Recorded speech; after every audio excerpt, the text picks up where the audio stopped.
So James, thanks for having me to your office. No problem. It's a beautiful place. Later we'll have to get some shots, or like of the outside and stuff, so I Sure. can show people where it is. But tell me how you got into real estate. Yeah. I'd been working in sales for a while. Maybe about 10 or 12 years ago, I started working in sales, but it was in software, which I think you said that you had some background in. I guess that kind of goes back to like being in Japan. Why I'm in real estate is my wife and I came here in order to help at this company, which is owned by her uncle. Okay. So he started this company about 40 years ago here in Yokohama. And he's getting older and he doesn't have someone to take over the business. So he's basically looking for help from family. And my wife had worked at the company. Okay. So she basically, I'm Canadian. Okay. Right? So she basically worked at the company from the age of, 21 until like 25 or 26, and then kind of wanted to do something different. So the company sent her to Canada to learn English. Okay. And thinking that could be helpful for the company for various reasons, and also to give her that experience, I think. So she went to Canada, and then she didn't return for 10 years. So she stayed in Canada for a long time, and then when her and I came back to visit, during that time, when she was in Canada, that's where we met. Okay. Japan wasn't on my radar whatsoever at that point. Neither was real estate. And we came back to visit, and basically her uncle asked if we would be willing to come here in order, specifically her, to be frank. Like at that point, I spoke zero Japanese. I didn't know anything about any of this. So, but I came along as a package. Sure, yeah.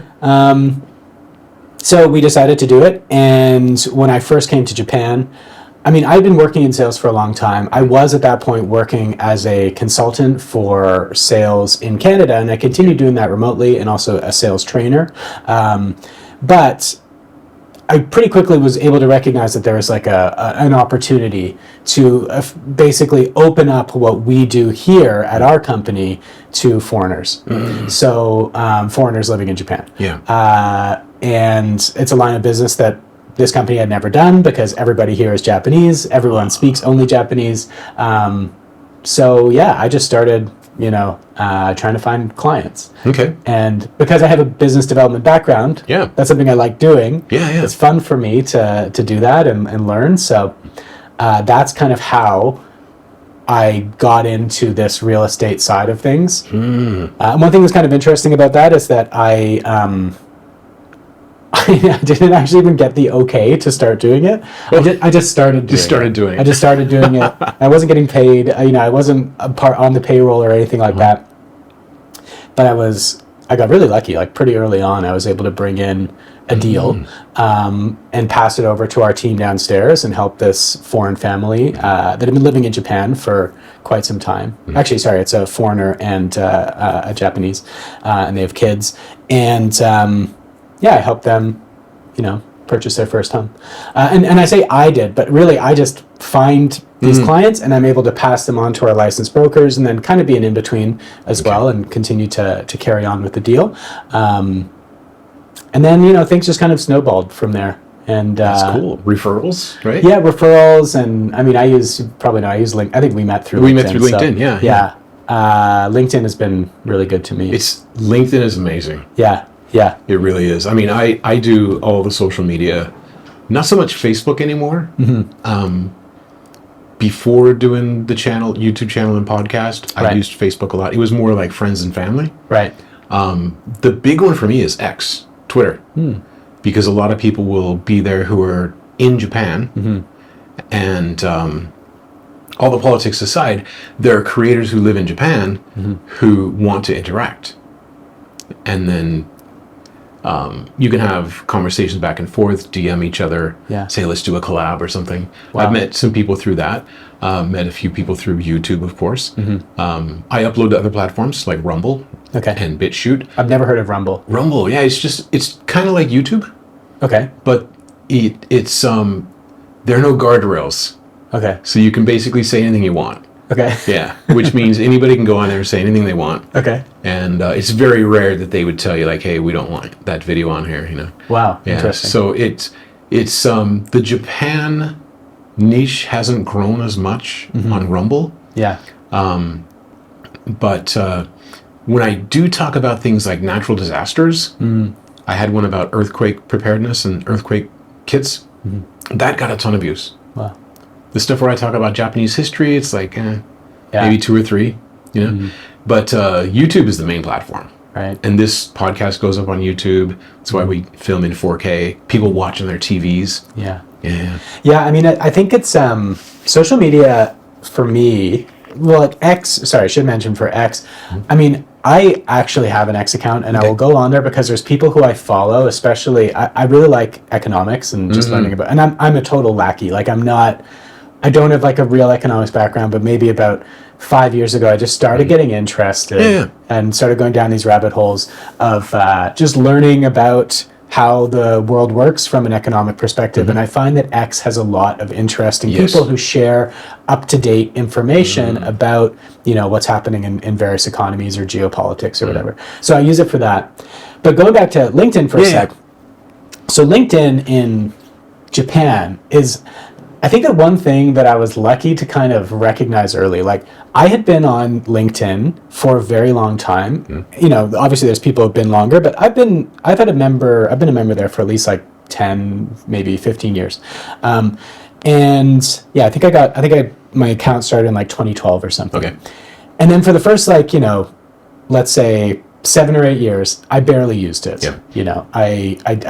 I had it, but I barely used it. Then when I started working in sales, I started using it, but I would say that I didn't really use it appropriately, let's say. Like, I was, my sales manager at the time would encourage us to, and we would basically just pitch people on LinkedIn, and the success rate was practically 0.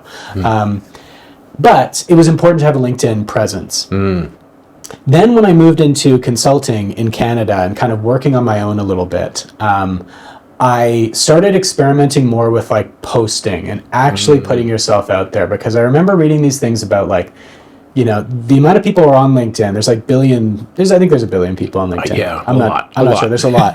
But like the amount of people who actually post is remarkably small. Really? It's remarkably small. There isn't that many people who post. And I think that's still actually the case. And so I started posting, and still like I wasn't getting much success, but I remember at one point I started actually getting some people coming to me being like, hey, based off of what you're saying here, I think you could maybe help me, and maybe finding clients and stuff like that. And that started to kind of click, but never to like a great degree. Now, fast forward to coming to Japan, what I think I identified pretty early on is that LinkedIn in Japan, it's a little bit different than LinkedIn in North America. Sure. Because it feels like a smaller pool. It feels like I kind of make this joke sometimes that like in North America, you feel like a tiny fish in like a massive pond, right? Whereas I think that LinkedIn in Japan, first of all, it's not very popular with Japanese folks. I think that that's growing, but there isn't that many who even use LinkedIn. True. Like LinkedIn is it hasn't been adopted by the general population here to a great degree, to my understanding. But it's pretty well used by foreigners who are in Japan.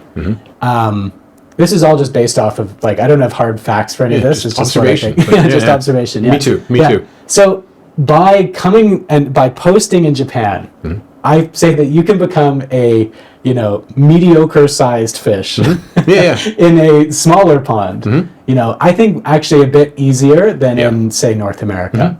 So I just started posting and basically sharing what I was learning about real estate, what I was frankly learning about what we do here, which took me a long time to kind of figure out what our niche is and what we do. And I think I kind of was based off of the stuff that I had learned previously in Canada when I was using LinkedIn. That was really effective in like building a bit of a personal brand here on LinkedIn.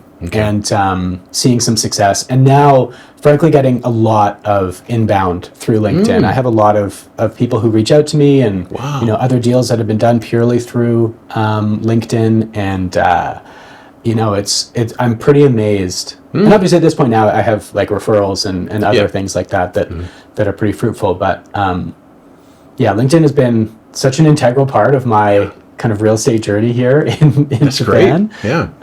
And we're not sponsored by LinkedIn or Microsoft either, but just putting out good information. Yeah. Yeah, no, totally. I mean, it's funny. I at the same time, like there's aspects about it I dislike. You know, I don't like a lot of the kind of I don't know, like guru almost like culture that's on LinkedIn, and people trying to like show off various things. Yeah. I think a lot of that stuff is pretty lame. Yeah. And I think it's also getting bigger, unfortunately. But we're not sponsored by LinkedIn, but I think it's great. It is. I use it every single day. Yeah. Well, you would in your new... In recruiting, there's, I think there's LinkedIn Sales Navigator. There's also LinkedIn Recruiter. Yeah. And when people put on their profile, a lot of times they don't want their company to know that they're looking. If you go into LinkedIn Recruiter, you can see everybody who's open to work. Right. And so, sign up for that. It's really good. Yeah. So actually, this is a good way to show that, at least for me, that we're not sponsored by LinkedIn. So I've, in my previous roles, especially when I worked in tech sales, LinkedIn Sales Navigator was almost like an essential tool in your toolkit to have. Because on LinkedIn Sales Navigator, you can do endless searches. You can do, like, you'll get, with a regular LinkedIn account, if you're searching a lot, it will throttle you at some point, and it will say, you've already searched enough. We're gonna, like, I call it LinkedIn jail. You're gonna be put into LinkedIn jail. You can't keep searching because they can tell that you're doing, you are trying to profit from the service, and they have paid versions like LinkedIn Sales Navigator. Okay. So, anyway, I got it when I was kind of picking up steam here in Japan, and I used it for a bit because there is a lot of interesting stuff you can do there. But after like a few months, and it's not cheap either, it's around like Canadian, it's around $100 a month. Ooh, okay. I think it's a bit cheaper in Japan, but I just found it wasn't necessary because instead of going directly to people, what I'm more so doing is trying to attract people to come to me, and I don't need LinkedIn Sales Navigator in order to do that. So, I ended up canceling it. Okay. Yeah, but I think it's interesting, but I tell a lot of people, unless you're using it for a very specific purpose, it's probably not needed. Yeah. Yeah. Yeah. I get it. Yeah. So LinkedIn is good. And like I said, I use it every day. Yeah. And you can have custom searches. You can set up projects. So, as a recruiter, I'm looking for an in-house counsel for this company. Right. Okay. Find me everybody who's worked in in-house counsel in the Tokyo area. And then narrow that down to IT and AI. Right. And then narrow that down to somebody who's got M&A experience. And you can really get a really good search. And InMail, that goes to their email inbox that's tied to their LinkedIn account. Because a lot of times the LinkedIn message people don't even check. Right. And I've had times where somebody messaged me and said, hey, I'm going to be in Tokyo. We should get together. And I don't see it for a month. Yeah. And then the next message is, sorry, I missed you. Yeah. I was there last week. I'm like, Yeah, totally. But with InMail, it goes to their inbox. Yeah. Their email.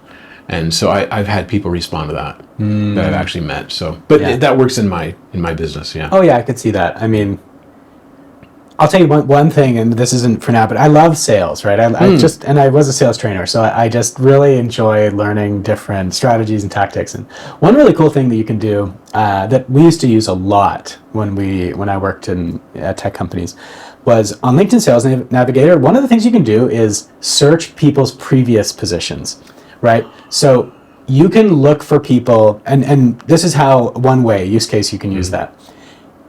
If you have customers, right, that are, and let's say that you have a bunch of customers in a certain sector, you can set up a search that it's going to filter all of the people who have worked at that company at some point. Okay, so let's say that they used to work at Adobe, now they work like at Google or whatever, and you want to sell to Google, which I recognize is probably pretty tough. But you can filter and find those people who used to work at Adobe, but now they've moved to Google. And you can reach out to those people and be like, hey, I noticed that you used to work at Adobe. You might not know this, but they use this platform, our platform, to do X, Y, Z. Would it be worth having a chat about that? And it just becomes a super tailored message that you can send to someone where the person sees that, hey, they've done some research on me, and they're probably curious because they used to work at that company. They're like, well, what are they using it for? Is it something that we could use? Is it helpful for us? And you can set up these crazy searches that'll ping you to let you know, hey, XYZ just left this company and they went here. And you can reach out to them and be like, hey, we should talk because of, what you previously used to do. And I just think it drives curiosity. It has. So I used to love figuring out these kind of interesting ways. That's a great thought exercise too. You can see the puzzle. And I was in software sales before recruiting. Yeah. And sometimes people, not in Japan so much, even as a recruiter, I can say people don't change jobs that often. Mm-hmm. But if I know they used our software at this company and they moved, I know what they're struggling with because they don't have it anymore. Yeah. And I could contact them and say, hey, I noticed your new company is not using this. Right. Who can I talk to make your life easier? Mm-hmm. And to me, that's this is getting into more sales, and you're the sales trainer here, but to me, it's always about what can I do for you? Mm-hmm. And we always try to bring what we call omiyage, right? Bring a gift, right? Bring some information. Yes. I noticed you're doing this job, and here's the market. And by the way, you're at the top of the market right now, so congratulations. Yeah. And you're probably not looking for a job, and then they say, oh, actually I am. Yeah. And I can't tell you how many lunches I've had where I'm doing BD, business development. I say, hey, I want to place somebody at your firm. Mm-hmm. They say, great, okay, let's talk, etc. And as I'm leaving, they shake my hand and they whisper, by the way, I'm looking. But they can't say it in front of the partner or HR manager, right? Yeah. It's so funny. And so to me, we talked about this before we started the cameras, face to face. Yeah. To me is so valuable. Oh, super valuable. Yeah. And that's, even in real estate here, and this again, and we don't want to only talk about LinkedIn, but this ties back to LinkedIn because it's I always think, okay, I want to move this conversation to some degree from this social media platform into an actual conversation. Yeah. Ideally, a face-to-face conversation, but it could be a remote conversation as well, or even just a phone call. Yeah. I actually love phone calls. If I could do a phone call instead of a Zoom meeting, I actually prefer that. I think I prefer it. The phone is your friend, right? And I think young salespeople, as soon as they can get used to being on the phone, your numbers just go up. Yeah, totally. So, and people can hear your voice. They can feel, okay, he's a friendly guy. Yeah. He's not just looking at KPIs or trying to hit a number. I'm not just a number. Not just a number. Yeah. Wow. Cool. Yeah. So you're in Japan now, doing real estate, but you've done some other projects help me out here. You're doing more investment properties, right? Oh, yeah. So, on the real estate side, where we're located now is in Suzuki Ward, which is kind of in the Yokohama suburbs. It's almost equidistant between Yokohama and Shibuya. Okay. So we're close to the Den-en-toshi line. So in our kind of direct area is we'll do residential real estate here, and we might do it occasionally a little bit further out. But I would say that residential, helping people buy a home to live in, will be in this area. But I would say a bigger part of our business, and it took me a while to really figure this out, but a bigger part of our business is investment properties. And typically those are, and keep in mind, prior to me coming along, all of our clients were purely Japanese folks who, they want to buy maybe a wood building, maybe an RC building, reinforced concrete building, and make money off of the rental cash flow. And also, in Japan, when you own those buildings, typically you can get some tax incentives as well. You can write off the depreciation of the building, which for people who are high earners, that can be a really attractive way to, make more money, but at the same time, not pay as much taxes because you're able to write off. So it is an attractive thing for a lot of residents in Japan, and that also ties into another aspect of our business, which is property management. So we also manage a bunch of properties, which means that we help. Basically, let's say that you own a building. You could contract us for between, say, 3% to 5% of your earnings per month. And we would manage everything in that building, from finding tenants to the communications with the tenants to things like cleaning, maintenance if it's required. So we also do that, and we have a number of properties across the Kanto region. Okay. So yeah, residential-wise, we're very kind of local, but then if you talk about investment properties, we'll be, here, Kanagawa, Tokyo, some in Saitama as well, and Chiba. And that has been an interesting thing because, there is a lot of people in Japan who are residents. A lot of them have PR, and they want to invest in real estate for those same things, cash flow and tax incentives. Yeah. So from a business development standpoint, I think I make it pretty clear that that's a niche that I work in, and those are, clients that I know that we can help, and I know that we can, do good business with them.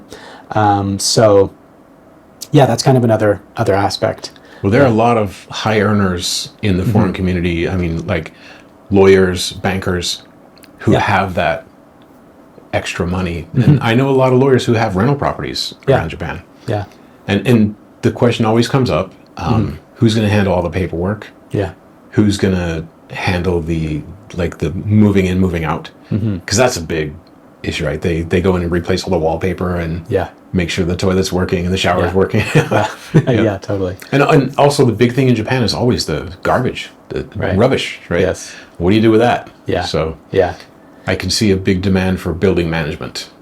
Yeah, I think so. And I will say also it's a competitive space in all aspects, whether it's brokerage or property management.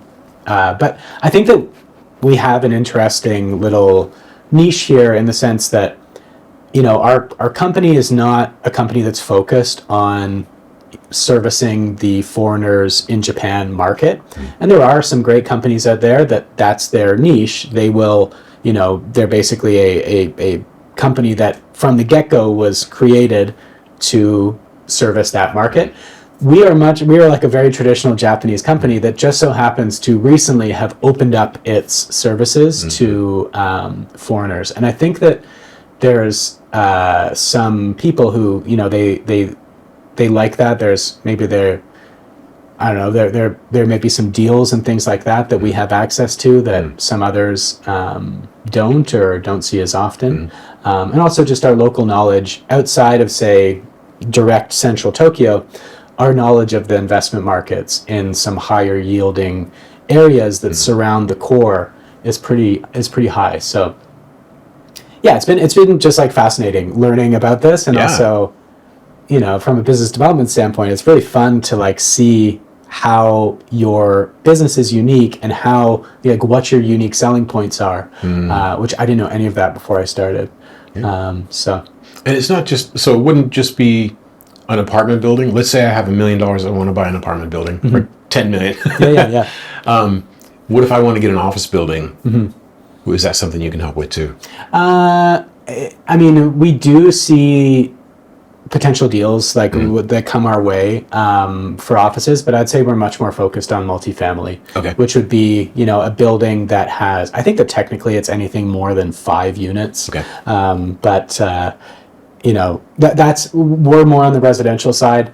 Also, we might have mixed use buildings, so maybe on the first or second floor there's some offices or retail with residential above that. But in terms of office is generally not something that we're super focused on. Got it. Okay. Yeah. And so there's this big Akiya boom in Japan, been happening for a while. Yeah. And actually, before I went into recruiting, I was dabbling in real estate, and I took the real estate broker's exam. Oh, cool. The Takken? Yeah, Takken. I took the Takken in Japanese. Yeah. There was me and maybe a Chinese guy that day, and everybody else is Japanese. Did you pass it? I didn't.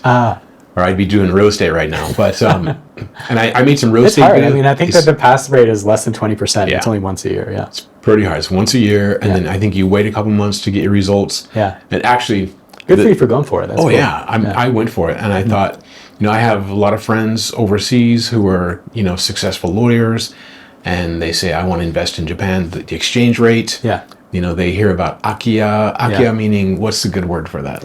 I mean, I think it's just an unused, or some people say abandoned property, but I don't think it's necessarily abandoned. I think it's just a empty house, essentially. Empty house. Many of them are abandoned, but it doesn't necessarily mean that it's in ruins. Right. And so sometimes it'll be, the owner passed away or something, or the owner moved to Osaka, and there's nobody living there. Right. And it's in great shape. Yeah. Other times it's a wooden building from the 1920s that the roof is caved in. Yeah.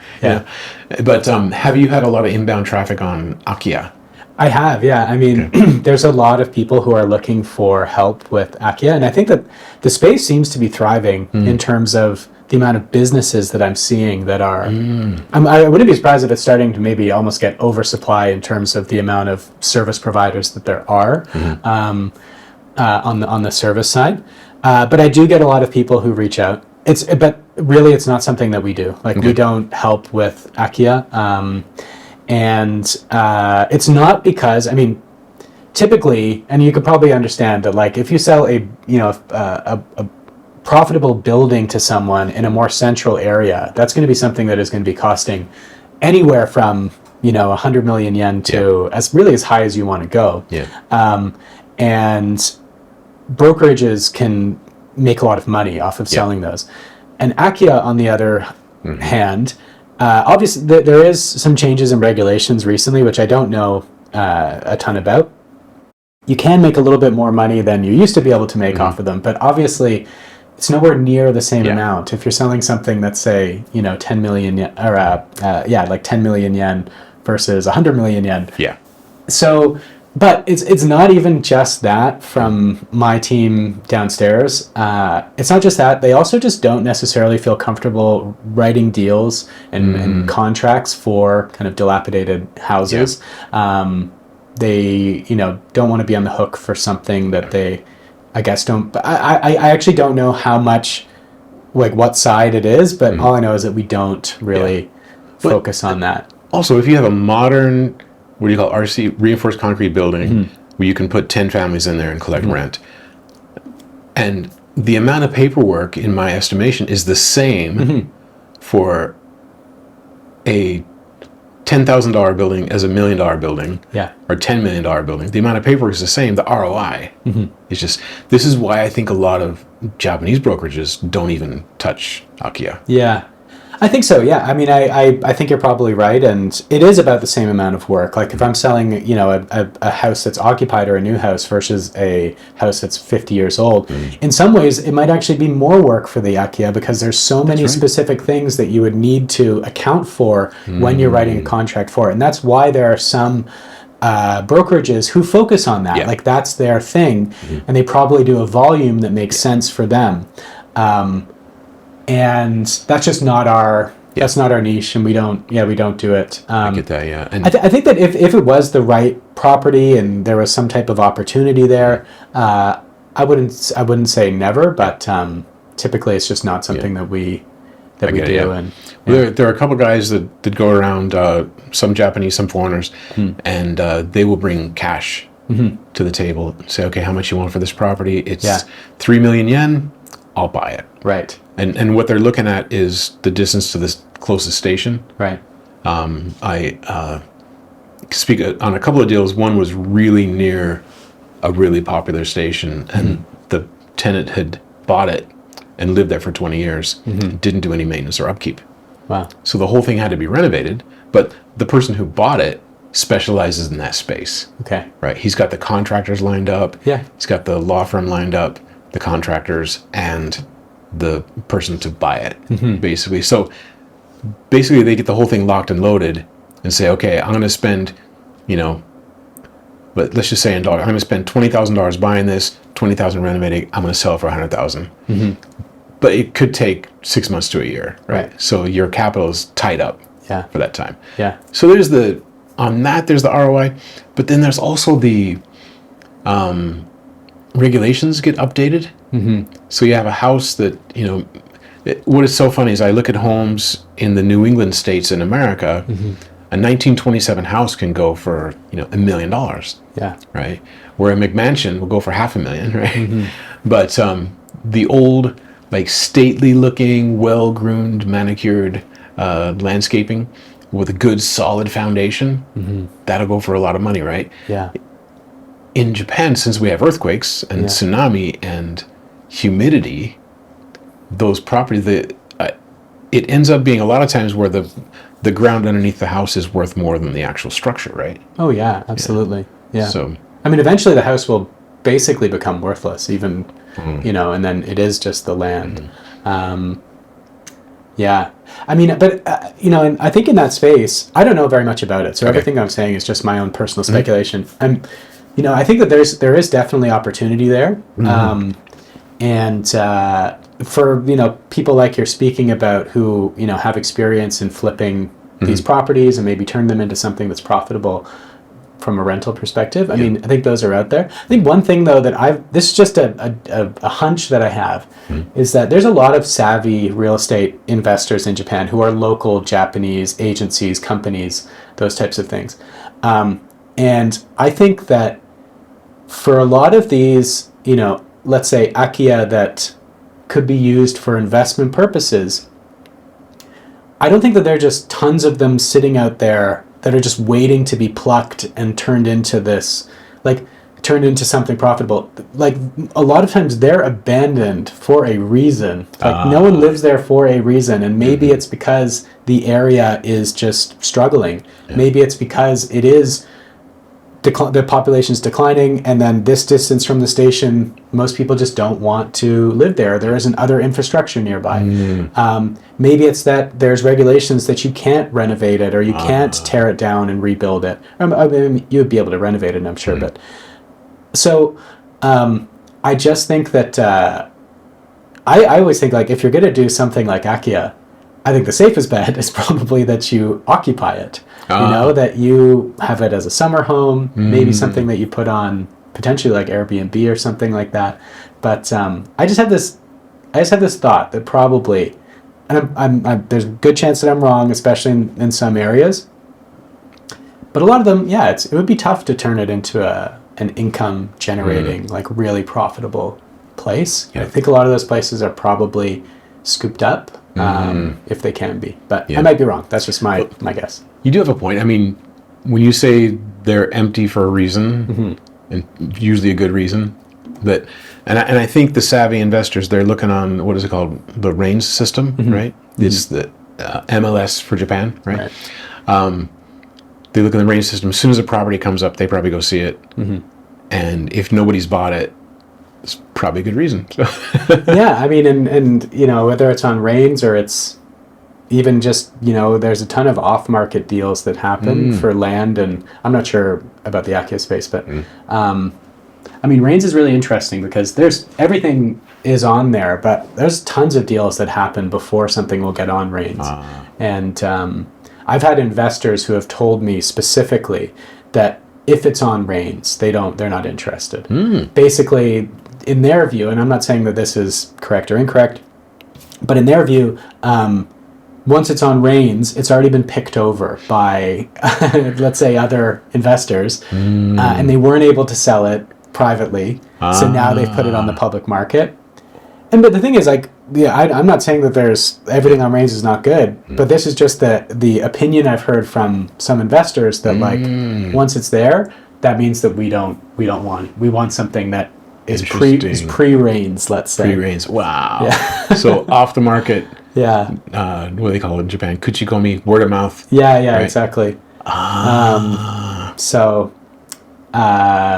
That being said, I mean, I actually spoke to another broker recently, and she was saying that at their brokerage that seems like it's doing quite well, they will actually kind of really, troll through Rains to find these kind of gems that are on there that, they think for whatever reason is a good opportunity. And so obviously, there is lots of good stuff on there. And then the other thing I should be really, really clear about there is that I'm talking about the investment market.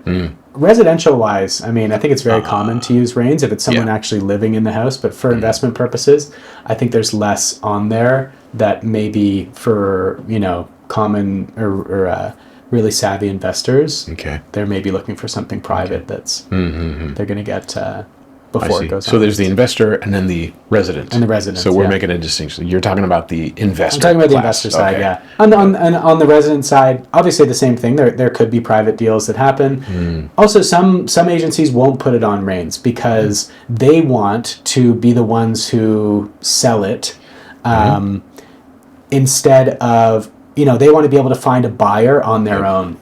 And if you put it on REINs, that's effectively saying, like, other agencies are welcome to bring a buyer in. Okay.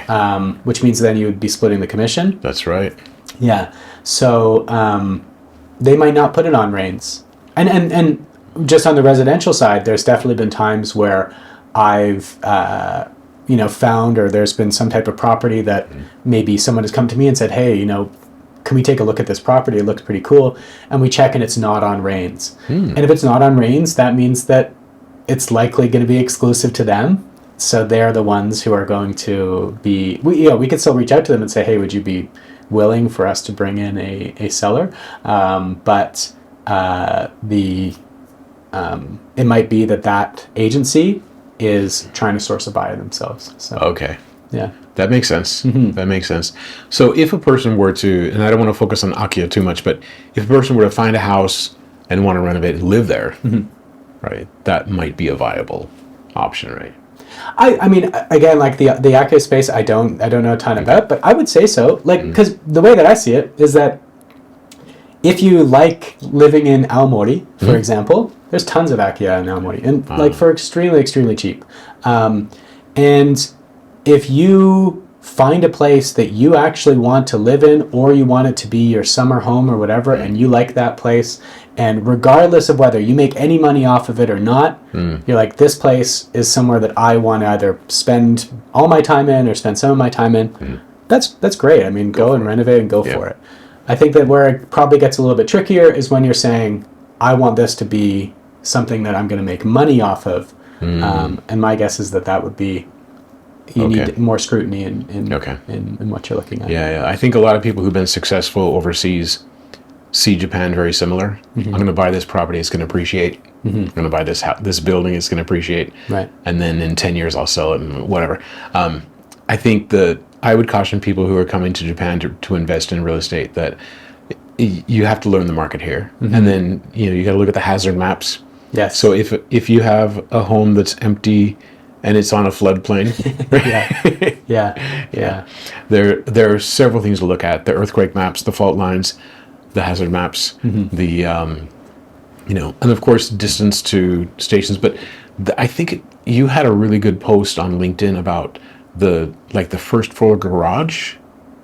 Tell me about that. The garage house? Yeah, the garage house. What's that? Yeah. So that's a investment property where the ones that I'm speaking of, so one thing I should mention is that we do this brokerage side, but we actually have a sister company that also does construction.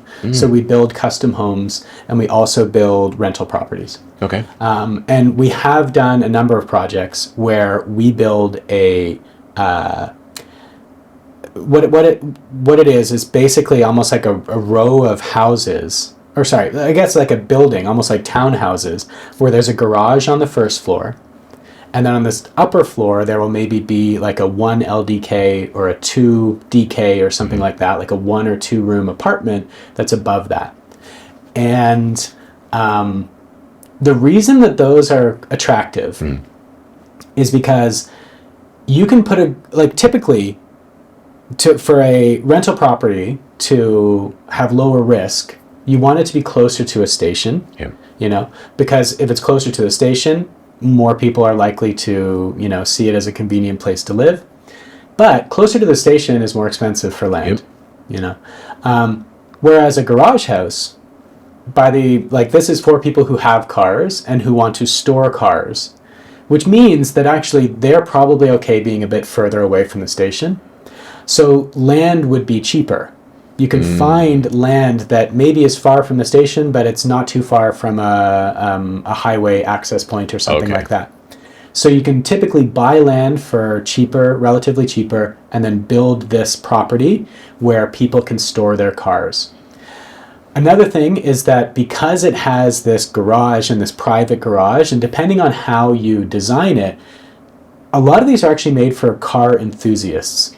They're made for people who maybe they have like a, what's that really famous Nissan, the Nissan Skyline? The GTR? Yeah. Those are so cool, those cars. I'm not a huge car person, but those are like so cool. They're beautiful cars. Yeah. So let's say that you buy one of those. Like, you love your car, so you have your own space for your car, and inside of there, it might be bigger than a normal garage, so you can do work on the car inside of there. Or you can there are people who have rented out these places who have like a couch in there. They have their buddies over. They drink beers and hang out around the car and stuff like that. Very North American. Yeah. So interestingly, a lot of these garage houses, not always, but a lot of these garage houses are like a second home for people. So it's a place where they keep their car, and maybe they have the space upstairs, but they don't always live up there. You can also get higher than normal rents for the area in those places because it's a very unique place. It's a unique space that has this garage and stuff, so you can get higher than normal rents. The land is typically cheaper. And it tends to attract, again, the type of person who is willing to or is able to pay more in order for these unique spaces. So the returns can be typically better as well. That's why that post was so interesting to me. I think I commented on it because not having a car in Japan, I always want to be close to a station, right? Right. And I had just discounted everything that's 10 minutes or more away from a station. But if you go 15, 20 minutes, get a big piece of property, it's cheaper, and make a garage home. Yeah. I got to find that and put a screenshot in here because that was a cool post. I was like, I didn't even think of that. Yeah. I can find that one for you as well and send it to you. I've had in the past month, I've had a few conversations with people who are car enthusiasts. I was speaking to a friend of mine recently who recently bought a McLaren. It was just like this super cool car, and he's so stoked about it. And he's looking for a place. He has it in a garage now, but he's specifically looking for a place with a garage, like another kind of garage space that maybe is better or whatever. I spoke to another person recently, the exact same thing. They don't have a McLaren, but they love cars, and like a garage is really, really key for them. And so there's a lot of demand for people who love cars. I think there's a lot of people in Japan who are like car enthusiasts who are totally willing to like have this special place and pay for a place where they can store their car and it's safe. One of the places in Saitama that we built, not only does it have your private garage with a garage door, but also it's gated to get in. So there's like that extra security. Some of them also have like electric bollards that are right at the driveway so that you can't get out. So like a UK crosswalk or some intersection, right? Yeah, exactly. Wow. So, which I always find, I'd love to hear your thoughts on this, but I mean, Japan has such a low crime rate. Yeah. Which is great, and I don't think people should be naive in terms of security. But at the same time, sometimes I laugh at like, it is such a low crime rate, yet people are very much into security. Oh yeah. Like in Canada, where it's not crazy. It's not like a crime-ridden country, but our front doors always had like one deadlock. In Japan, most of them have two deadlocks, like a double deadlock door, and it's just like the tendency to have like this major security is people are very security focused. It seems like. Well, my building, you have to use a key to get in. Or if you're not a resident there, you got to ring the person. They have a camera at the door. I can see every time Amazon comes. Yeah. He's like, Amazon this. Like, I hit the button. He comes in, and then I got to open the deadbolt, and then that little thing that swings over, right? And it is funny, and it is funny because when I go to take out the trash, I will lock the door. Right. For some reason. Yeah. And my building, I rarely see my neighbors. It's like a 5-story building, maybe 6-7 units on each floor. Yeah. I rarely see my neighbors. Most of the time I see a delivery person coming. That's the most people I see in my building. But when I lived here in the 90s, so I should say I lived here from 1990 to 2000, went back to the States for law school, came back in 2014. So I had like a 14-year break. In the 90s, there was this phenomenon called akisu. Aki, once again, open or empty, and su means nest, open nest, which means the house is empty. And so a lot of times, and this is the era where like the dad would go to work and the mom would be at home with the kids. The kids go to school, she goes to take out the trash, sees her friends, starts talking. They're there for 15 minutes. And so the house is unlocked for 15 minutes. There were thieves who would watch. They know what day was trash day. And they would see, I know this person lives in unit 2. Yeah. And she's going to go out and talk to her friend for 15 minutes. That gives me 10 minutes to go in and steal valuables. That's so scary. That's so brazen. Yeah. Wow. It is. But they would do this. And it was called akisu. It was that particular kind of criminal. And it happened a lot because things are so safe. Yeah. Right. And you would think nothing of going out there. You see your neighbor and say, "Oh, how are the kids? You know, how's your husband? How's etc. Where are you going for Golden Week?" And you lose track of time. You're there 15 minutes, and a lot of families. This is in the days of where Japan everything was cash. So you'd get a delivery, you'd have to pay cash. The NHK guy would come, you'd have to give him cash. Right. And whatever else, you had to have cash at home. So some people would have the equivalent of $2,000-$3,000 cash at home. And oh, by the way, when you go to a wedding, you got to take brand new bills as the gift. Somebody has a baby, New Year's, you got to give the kids cash, right? You'd always have $2,000-$3,000, sometimes $5,000 cash at home. And when you go shopping, you got to take cash. So they'd have an envelope of cash in an easily accessible place in the house, which is usually like an entertainment center or in the hutch in the kitchen. Right. So when somebody's at home and the NHK guy comes, you can go to that little drawer, pull out 10,000 yen, pay your NHK bill. Yeah. Pay your NHK bill, by the way. But they'd always have cash at home, and it'd always be in a really easy to find place. Right. So these guys would go in, open up a couple drawers, see an envelope with cash, and just walk out and disappear. That's crazy. And the cash is untraceable. Yeah. So it's gone. Wow. They would maybe rarely steal a watch or something, but like, but it was always cash. Yeah. And that would happen. It's unfortunate, but it would happen. So I think that's now why everybody locks their door twice. And sounds like they love what do they call it? The secure buildings. If you live in a multi-family unit, they love the buildings with a security lock. Totally. And when you walk out, you gotta open it, close it behind you, and after like 2-3 seconds, you hear this bzzz, and it locks. Yeah. And probably a sign saying "Don't let anyone follow you in" or whatever. Yep. And I've actually like a leapfrog or piggybacked off my neighbor, and they always give me a weird look. Because why is this foreigner walking into my building without a key? So I've actually waited for my neighbor to go in. I'll wait outside if it's not raining, and then I'll go use my key. And then they're looking over their shoulder. Oh, okay, he lives here. Yeah. But people are it's very interesting. For such a safe place, people are so, I wouldn't say paranoid. I'd say cautious. Yeah. Maybe. I mean, but at the same time, crime obviously happens here. I mean, and actually here, which is a very, very safe area. My wife was just saying this morning that there was a break-in in one of the cars and the cops were there. Wow. Yeah. So, I don't know. Obviously, crime does happen. I think it's probably the type of place as well where if you do choose to do some, nefarious activity, I wouldn't say it's easier to get away with, but like people maybe have a false sense of security due to the fact that it is so safe. Yeah. So if you are working outside of that, the normal way of being, I don't know. It's like Catch Me If You Can. Right. The movie where he would just take the TWA stickers and put them on a blank check. Yeah. I love that movie. A great movie. It's amazing. And he was so far outside of the system that people had never even considered these things. Yeah. And he figured out if you draw something on a West Coast bank in the morning in New York, they can't check.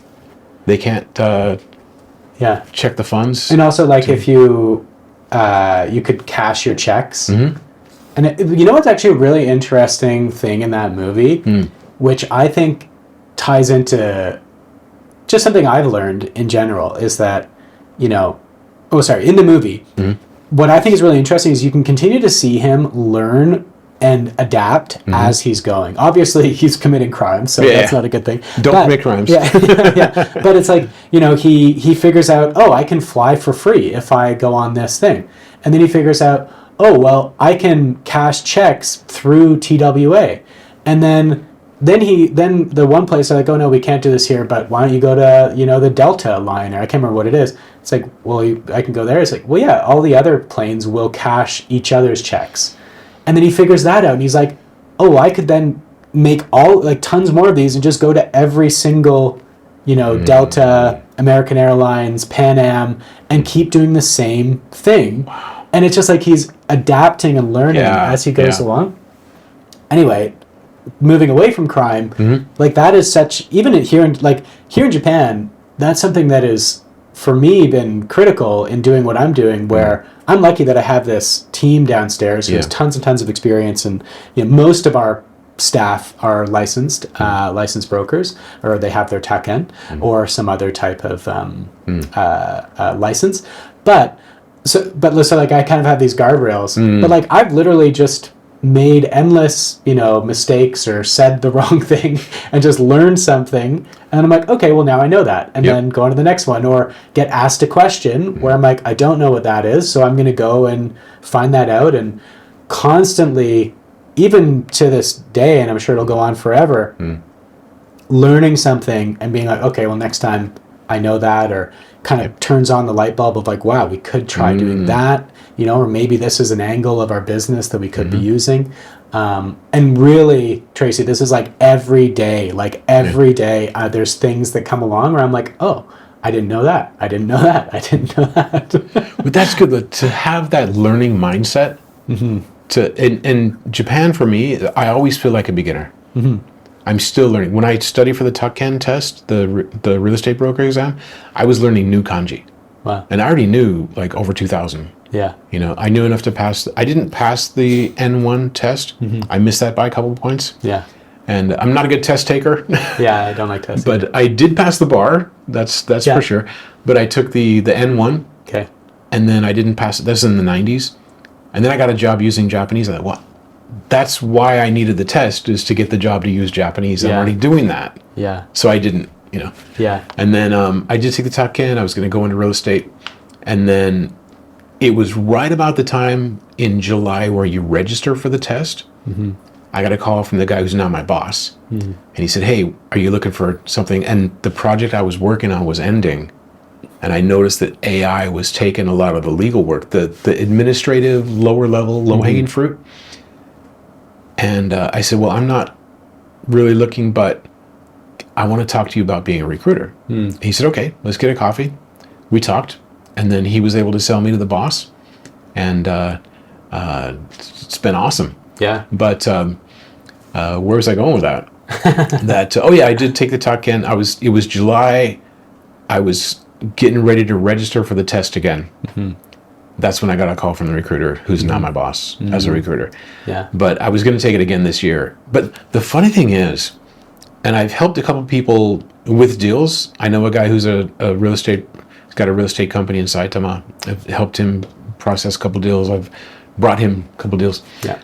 And the path wasn't clear, right? And I'm one of those people, we talked about this before. We talked more about ghosts, but like the spiritual thing in life, and I don't really have a grasp on that at all. Yeah. But if something doesn't seem clear to me, it's probably not the path. And when I got the call from the guy who's now my boss, I was like, I want to work with you, And so, I guess real estate's not the thing for me, but I had so many friends contact me from the States, because I started doing this YouTube channel a couple of years ago, and they would see my channel, they see my Facebook post, like, oh, you're in Japan, you're a lawyer, can you help me get an akiya?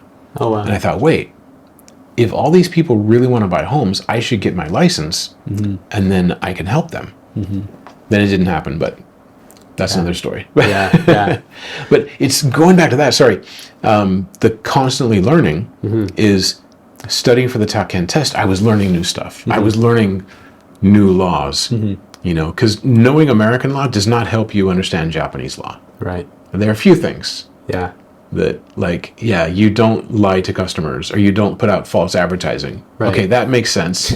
That's kind of a universal thing. Yeah. But when it comes to the commission structure, when it comes to the paperwork, when it comes to the final check or the explanation you go through with the customer or the homeowner when they just bought the home, you have to have a person who's got the takken, I believe, explain these things, right? Totally, yeah. The important matters. The important matters, yeah. And I didn't know this. So I'm like, oh, what does that mean? And then I remember when I rented my place I'm at now, the guy sat down with me and it went through, and I was like, why do we gotta? Yeah. But he's required by law to tell me all this, right? And I think he has to do it under his, with a clear view of his license, I believe, as well. Yep. Yeah. And they got to carry that little badge with the card with them. Yeah. Yeah. And I remember he pulled it out and put it on the desk. Like, this is my license. I'm like, I believe you, dude. You work. Yeah. But it's all mandated by law. Yeah. Then I found out I helped somebody with a building lease, and I couldn't give legal advice. I could just help them understand the contract, right? And there's one section that's all regulated by Japanese law, and then there's the other parts that are, amendable. That they're the parts that you can, negotiate on. Yeah. And they kept on going back to the first section. They're like, well, we don't like this part about, notice and stuff. I'm like, no, well, that's by law. We can't get around that. Yeah. And then we got to the part where it was all the stuff that you could negotiate over. Like, well, we don't have any problem with that. Like, okay, well then sign the lease. Yeah. But it's very interesting to see how it works. Right. Well, I mean, I think it is fascinating, and I think the one thing that's helpful is I don't, call myself in any way, because I'm definitely not an expert in this. I luckily work with experts. Yeah. But I think that so long as you or I have a view of doing no harm, which, for me, I feel like I can learn as I'm doing this and still have integrity with what I'm doing. So long as I'm just straight with people, if I don't know something, I'll let them know that. I'm also pretty clear with people about my role and what I do and how I can connect them to our team who are experts in this. So it's interesting that as time has gone on, I have learned a lot more. I can talk more about this.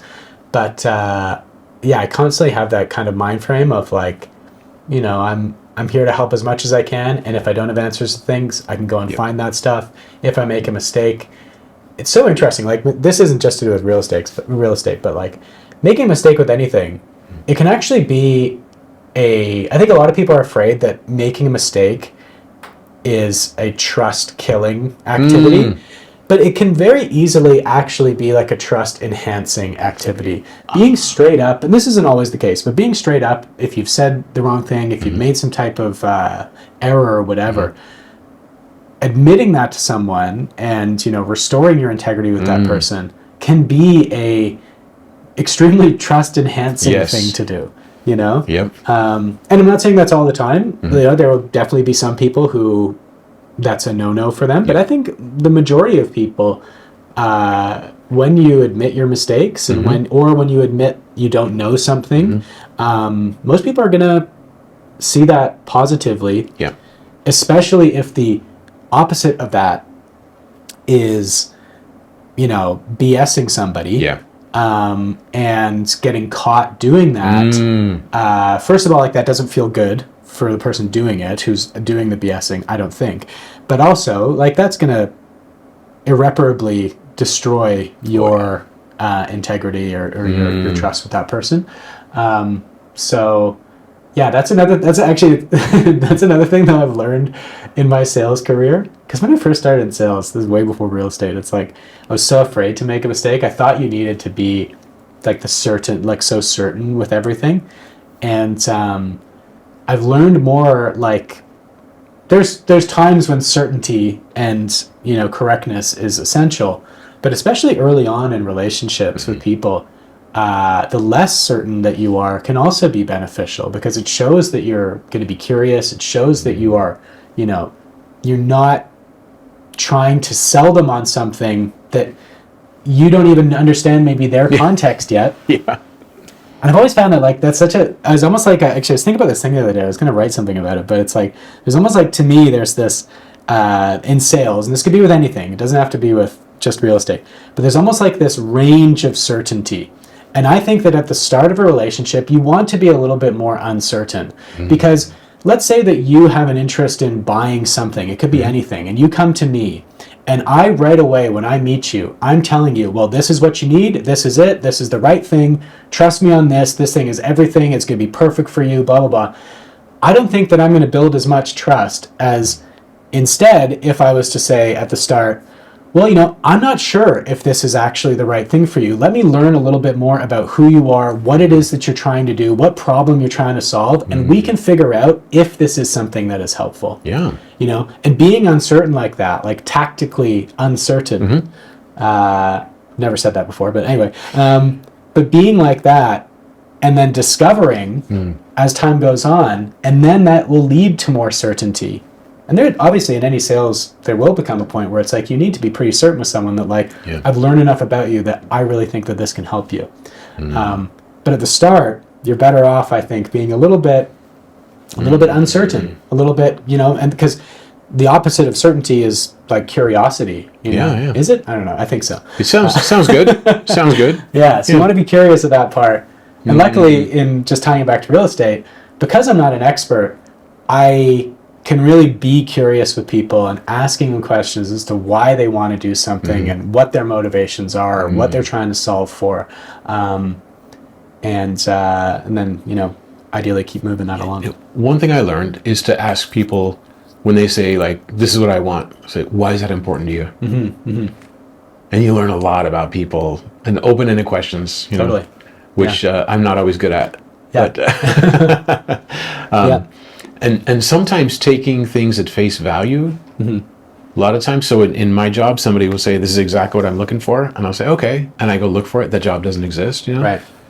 Or a company will say, "This is what we're looking for. These 10 things." Yeah. I'll say, "Okay," and I go search for that person. That person doesn't exist.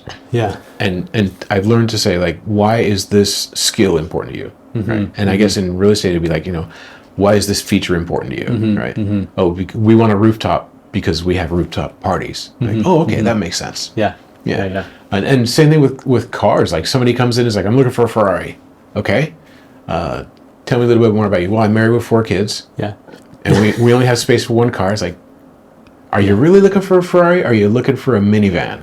Right. Well, my wife wants a minivan. Okay, well, let's look at a couple. Yeah. But even in that example, you're kind of also another like thing that I know we're talking more about sales now, but it's like understanding decision makers, right? Like who's actually making the decision here, and are there other stakeholders involved? And you kind of saying that about, oh well, maybe my wife wants a minivan. It's like any salesperson should always be considering and trying to figure out like who is making a decision here. And I'm not saying that it's her decision necessarily, but is she a stakeholder who has influence over this? Maybe it's 50-50, maybe it's like 80-20, maybe it's 100% the other person's decision, but that person will influence the decision. And like learning that is critical, that right? matrix, like, right? Of like figuring out who's making the call here.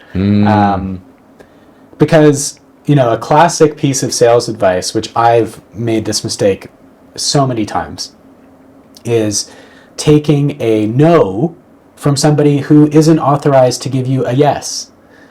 And that at least in my previous career, maybe not so much anymore, but like previously in sales, that happened to me many times. Maybe having someone who I was working on a deal with, but I hadn't actually established whether or not that person really was able to sign on the dotted line.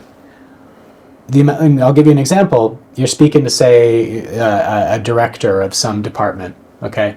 And maybe you have a couple meetings with them, you're learning things about them, but then when it comes time to, all right, let's move forward with this, they're like, okay, well, we need to take this to our buying committee, or we need to, actually take this to the CFO. And now it's going to somebody who you haven't spoken to and who you don't know anything about, and you don't know if the problems that the CEO is trying to fix are the same as this director. And that's just like a little thing that early on in a sales instance you want to learn. It's like, and you have to be able to do it tactfully, because you don't want to offend the person. It doesn't mean you're not going to work with the person, but you need to figure out, like, can this person say yes? And if they can't, how am I going to get to the person who can? So there's a total tangent from, I think, what we were talking about. But makes perfect sense. Makes perfect. One example in recruiting is somebody wants to join a company, and sometimes it'll be the grandparents, you know, or the spouse, or the parents, or kids, you know, like, oh, I want to take this job, but it means I got to move to Tokyo, but my kids are in school in Osaka. So we talked to the family, and the family said, we want to stay in Osaka. Okay, I guess I'm not going to take the job, right? So I guess it could happen with a house too. Is like somebody says, yeah, I really need this place with a garage because I'm going to buy a McLaren. Yeah. And then the wife says, but I'm pregnant. You're not going to buy the McLaren right now, you know? Yes. Like, you never know, right? Yeah, you never know. I mean, just in general, just because we're talking just about things to do with sales, I made a post about this recently on LinkedIn, because I have actually started doing some sales training in Japan as well. Okay. So I've been talking a little bit about that on LinkedIn. And like, there's two things you can control in sales, right? Your attitude.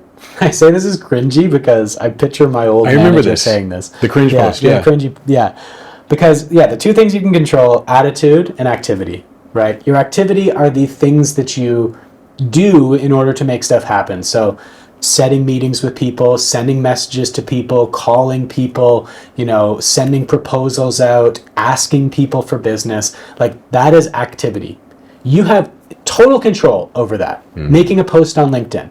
You have the control to do all of that stuff.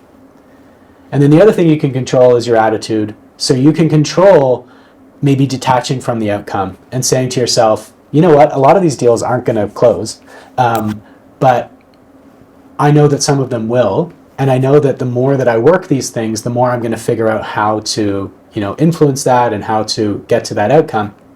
But I have to detach myself from that, or, getting used to rejection, or just trying to have a positive attitude, or being realistic. All of those things, you can control that stuff. But you can't control the other person's buying decision. Like, they are the only ones who can make that. You can't make them choose to buy it or not. As much as we'd like to think that we can, you can't read their minds. You can't make them have a great morning before they meet you. True. You can't influence them, not in the example you just said, like, oh, we just got pregnant. It's like, you have no influence over what happens outside of that, outside of your, conversations with them. So,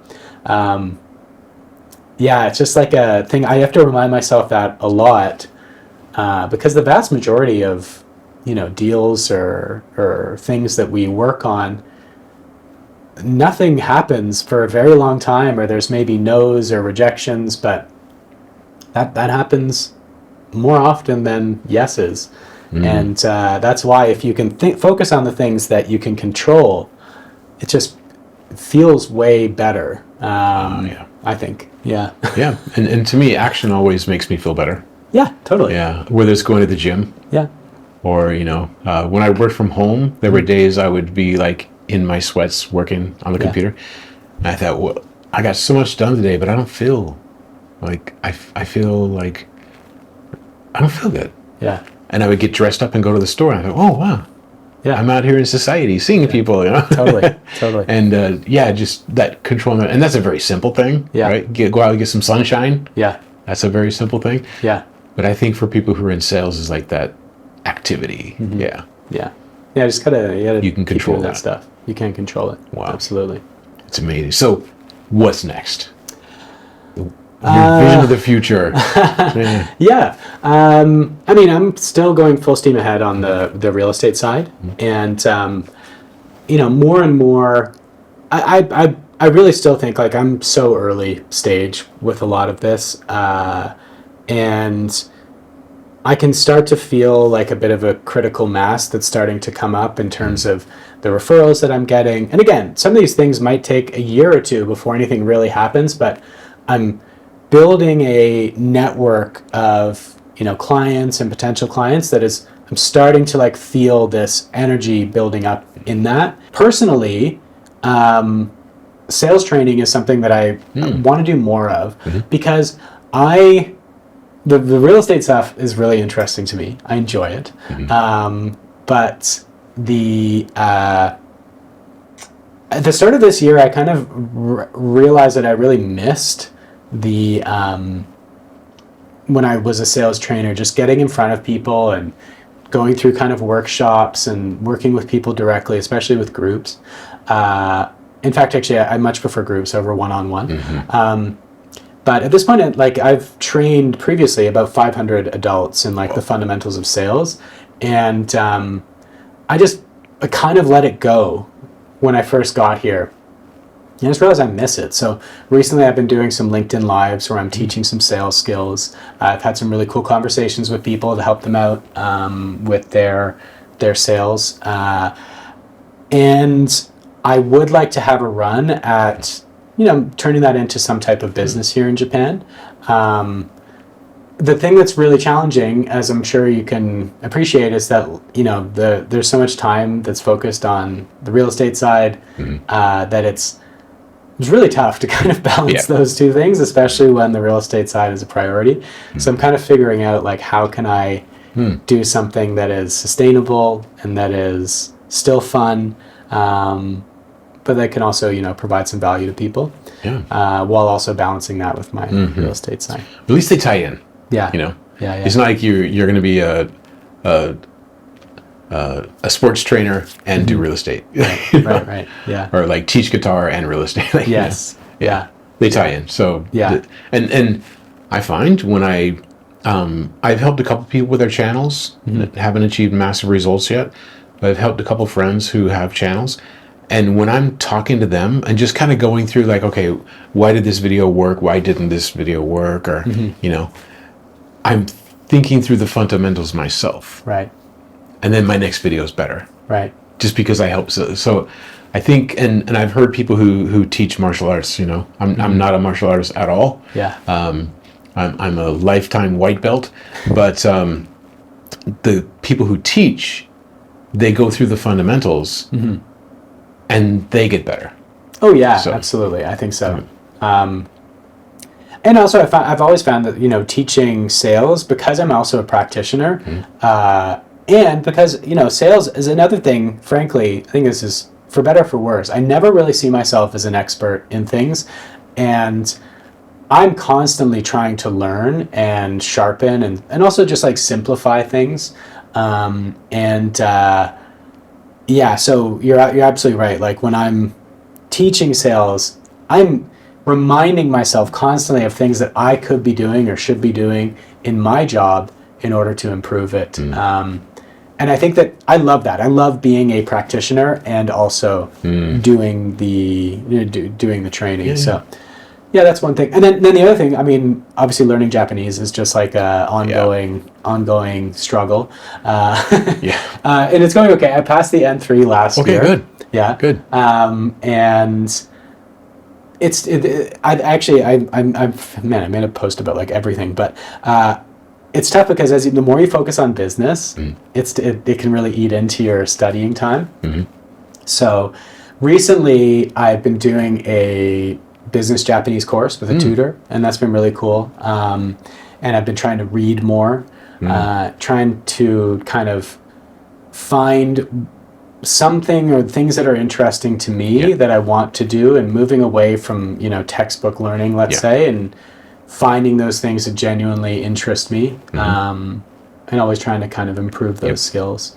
I really recommend that. That's when my Japanese started to take off, is when I started to pick up car magazines, and I would read these things and I go, well, what does that mean? And okay, turbo, like that's katakana, that's taobao, right? But like 4-cylinder engine, or 6-cylinder V6, like Vigata Rokito, like what does that mean? Like, oh, okay, that means V6, 6-cylinder. Oh, okay. And, just different things like that. And which ended up, when I started doing work as a lawyer, I worked for an automotive company. Oh, cool. So I already had the vocabulary of like all the different engine parts and stuff. Yeah. And so that's perfect. I think if it's something you're interested in, you'll learn so much faster.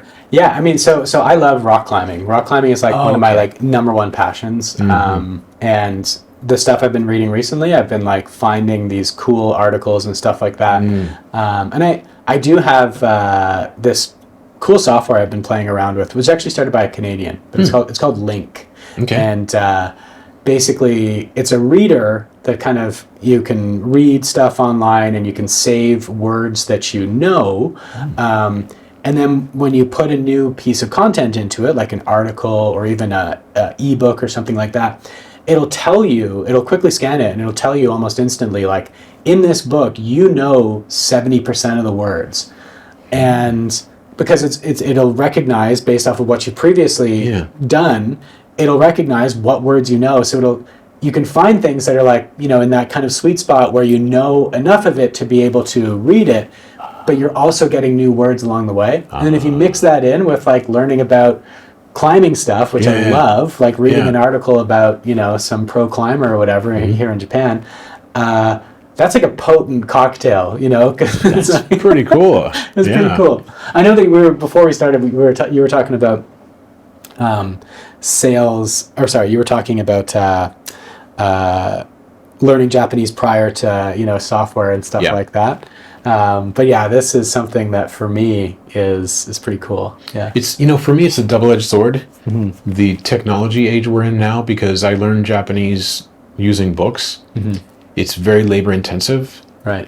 And sometimes I wish there was a software like Link that I could use. Because when you go from a textbook, you don't know where to go next. Right. And people would recommend children's comic books. And so I'd get those because they have the pronunciation above the kanji, the furigana, right? Yeah. I get those, but then I realize, like, I'm reading something that's for a 6-year-old. That's interesting to a 6-year-old. Yeah, right? yeah. That's not interesting to me. I've had that exact experience. Yeah. Like finding something that's at your level, but is interesting to you is extremely hard. Yep. And, well, then you can go to the Nikkei Shimbun, the Nikkei newspaper, and like, then everything's way over your head. Totally. So you need a university degree to be able to get through that, right? Yeah. So to find that sweet spot, like you said, of like, this is something I can handle. Yeah. And it's also going to challenge me. Like, that's. Yeah. I got to learn more about that. And that's for learning Japanese, is that right? It's actually for learning any language. Any language. But the person who started it is a guy named Stephen Kaufman. He's also on, I think it's Stephen or Richard. Okay. Anyway, his last name's Kaufman. And maybe it's Richard Kaufman. Anyway, he's a Canadian guy and he's a polyglot. He can speak at least 20 languages. And a lot of those, including Japanese. And it's very popular for Japanese learners, but I think it can be used for any language, really. But he's got a really cool YouTube channel, actually. Okay. He's got a pretty good following as well. He's an older guy now. I think he's at least in his 70s or... Oh, like check him out. Yeah, he's a pretty cool guy. But it can be any language. But I think Japanese, it's quite popular. Okay. Yeah. I've heard him do interviews in Japanese too. He's a great... I might have seen there's a person that's been interviewed in podcasts and stuff, and it'll say in the, like, on the thumbnail, speaks 20 languages. Yeah. Like, and I was like, really? It's fascinating. There are those people. There are. But the thing is, like, after learning, again, my Japanese level is pretty mediocre, but... I've learned. If you asked me 5 years ago, I would have been like, "No way, I can't learn a language. I have no idea how to do that." Yeah. And I just never thought that would happen. Yeah. And now to be at the point where I can have conversations with people and I can understand a lot of stuff. Obviously, I'm not fluent, but I can at least get by at a fairly simple level. And it's made me realize that actually I could probably do this with other languages too. It just takes a lot of commitment and brute force. Yep. It's not about being smart. Mm-hmm. That's the biggest misconception. Yeah. You don't need to be smart. I mean, I don't consider myself to be like particularly smart, but I know that if you actually just focus on doing it and you give yourself some grace to make a ton of mistakes and you consistently put effort into it, it's just like anything else. You know, you can brute force your way through the door. I think so. But then I have to say that as you keep going down the hallway, you realize that the hallway is very long, extremely long. It's like Nightmare on Elm Street or something. Like the hallway just keeps getting longer. But that's why, you know, when I took the Takken, I was learning new kanji. When I'm, you know, in recruiting, I'm, you know, learning new job titles, and I'm getting emails in Japanese, and it's something that you can just keep learning. And you'll never know everything, because you go to a small town, and they have these kanji that you recognize, but it's pronounced differently. Right. Like for these place names and stuff. Or people's names. You know what, actually, one of my top performing posts ever, I know we're going to wrap up soon, but one of my top performing posts ever on LinkedIn, and I just seen it on Reddit, on the Learn Japanese subreddit. And, you know, I obviously credited that in the thing, but it's like this little chart, and it kind of goes from N5 to N1, and it just kind of says, like, beside, like, N5, like, you know, Japanese is easy. And then, like, N4 is, like, just a little bit further to go. And then, like, N3 is, like, well, I really don't know much. And then it's just, you know, it's N2 or whatever is just, like, I hate learning Japanese. Like, this is impossible. N1 is, like, I hate myself. This is There is a certain element of, what's that word? Masochism or something in studying a language as hard as Japanese. And I came here when I was 21, and people told me, you know, you'll never be able to learn Japanese. And my response was, I'll show you. And I had a job where I took the train an hour to work back and forth every day, and that was study time.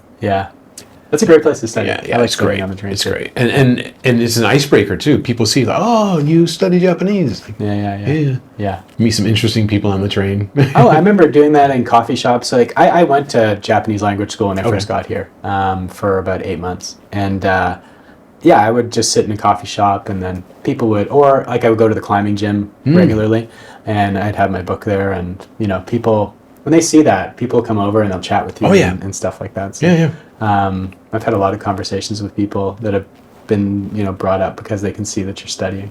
That's cool. Which is cool. And I think they really appreciate it too, because it is a hard language.